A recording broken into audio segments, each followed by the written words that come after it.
What's a modern-day poison people willingly ingest? Personally, I'm horrendously addicted to nicotine, and it's probably killing me.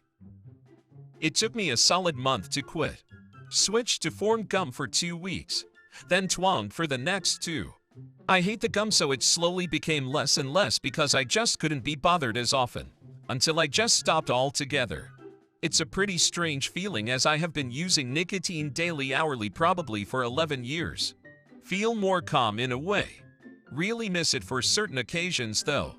After the gym and after sex, I miss that little extra reward. Facebook. Edit. Facebook, Instagram, etc. Any social media where you're comparing your life against other people's lives. People need to learn to treat social media like a photoshopped image. It may look real, but it may not be. Those shorts videos that now are almost in every platform. If you have problems with focus and getting shit done, then you know that if you keep watching them, you might end up in the next day without even realizing you haven't done anything yet. One creator I watch on YouTube has basically said I have to resort to making these shorts or I'll disappear as a creator. It's crappy that these platforms are forcing it on everyone involved. 24-hour news cycle. My grandparents. All day, every day. It pains me to see. I'm gonna say vaping. I knocked it on the head as my New Year's resolution. First time I've been completely nicotine-free, and still going strong. But I genuinely felt like I was about to cough my lungs up about 90% of the time vaping. If I have to be honest, I don't miss either, but I started vaping to stop smoking. I hate seeing young kids and teens do it, ones who wouldn't have even considered smoking. Edit. I'm talking disposable vapes. Should have clarified that beforehand. I truly lucked out. When I got pregnant, I had to stop vaping for obvious reasons, but my nausea was so bad, I couldn't even be in the same room as vape juice without vomiting. Huge aversions. After I had my baby, I wanted that nicotine again, but thankfully my aversions are still going strong. Been 3 years vape-free. Processed sugars. Cutting sugar back makes me feel so much better. I've been in decent shape for most of my life. I got into running a lot last year and felt pretty good. When fall hit and the times changed, I slowed down my running. Then I had my first kid in late fall and basically stopped running altogether. Lots of quick meals mixed with holiday food and sodas and sweets to keep me moving. I didn't want to think about being hungry with a kid to manage, so I just munched on quick stuff that usually had lots of sugar in it. I've cut that all back over the last few weeks and feel a lot better. The best part is not feeling bloated. I could almost feel my gut growing during that period. Not fun. Work 5-6 days a week and having no life. The commuting.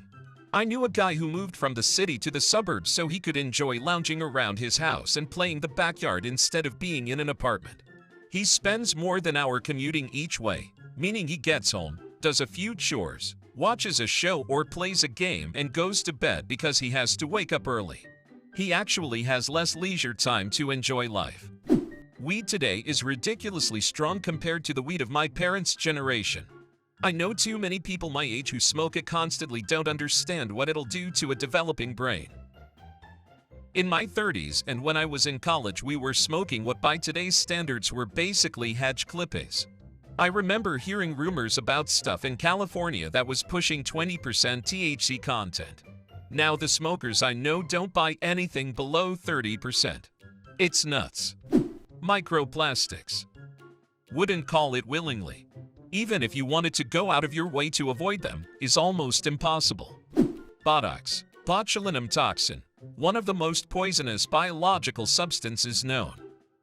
Injected Botox also saves lives because people can be relieved from muscle spasm or migraine pain that can lead to suicides. But I'm with you on injecting it without medical reason. An excess of almost anything overly processed. Most people consume too much meat, too much sugar, too much salt, too much saturated fat, too much caffeine, too many nitrates/nitrites, etc., etc. I try to eat relatively healthy, but even I definitely consume too much sugar and too much caffeine. It's so hard to stop once you're used to it. Modern processed foods are pretty addictive, and it's scary. Edit. I'm aware that not all types of processing are inherently bad. This is not a scientific forum. It's an Ask Reddit thread, and I'm sure most people know exactly which kind of processing I mean by that. I went through some dietary changes the last few years, and it is wild how much of a difference it makes. I cut back on junk food. I didn't cut out all junk food, just consumed it in much smaller quantities. Now things like carrots taste incredibly sweet to me. Back before all that, I thought it was just bullshit that health nuts made up to convince themselves they were happy, but now I get it. TikTok. TikTok use in Russia at the start of the Ukraine invasion featured a lot of negative sentiment towards the invasion because, yeah, nobody was on board lol. So what did China do? They created a separate version of TikTok because Russia got mad at them. This version featured pro-Russia content and no critical of the invasion content. What happens when Western elections happen and China decides to do the same thing? Democracy will weaken. It's a social weapon. Why is the top answer not alcohol, which is everywhere and literally poison? Edit. Should say toxin, but given enough that's poisoning. Is it really considered modern? Alcohol has been around for quite some time. Teflon. Since the proliferation of Teflon on cookware, all humans now have an amount of Teflon in their blood, even newborn babies. And you think it was intentional too. It like they were sitting around one day thinking about how to get this stuff into your body, and someone said, I know. How about we coat cookware with it? Let's cover everything in it. And the new Teflon is no better. And they actually sit there and say it is fine as long as the temperature of the pan doesn't exceed 500 degrees. Do you know how often your pans will peak above 500 degrees? However, in preheating a pan on my stovetop, I frequently cross over 500 degrees. We removed the dangerous chemical, but it is still dangerous if you heat it over 500 degrees. This works on the general public. Sugar.